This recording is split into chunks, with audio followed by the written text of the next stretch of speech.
దేవుని మహిమపరచుడి. 1 కొరింథీయులకు వ్రాసిన పత్రిక 6:20. దేవుడు స్తోత్రార్హుడు, పూజార్హుడు. ప్రభు అయిన యేసుక్రీస్తు నామం అందరికన్నా పైనున్న నామము.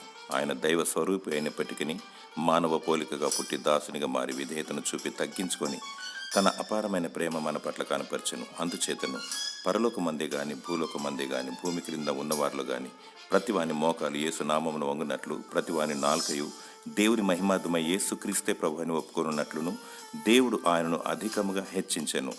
ప్రభు అయిన యేసు నామము శక్తిగల నామము, ఉన్నత నామము, మహోన్నతమైన నామము. ఆయన నామమున రక్షణ కలుగుతుంది, స్వస్థత కలుగుతుంది, దయ్యములు లయమైపోతున్నాయి. ఆయన బలవంతుడైన దేవుడు, శక్తిమంతుడు. దేవుని మహిమపరచాలి. యుగయుగముల నుండి యుగయుగముల వరకు దేవునికి మహిమ కలుగునుగాక. ఆత్మతోను సత్యముతోనూ ఆయన స్తుతించుము, మనసారా ఆరాధించుము. దేవుడు నిన్ను సజీవ లెక్కలో ఉంచి దీర్ఘాయు చేత నిన్ను తృప్తిపరచునుగాక. ఆమేన్.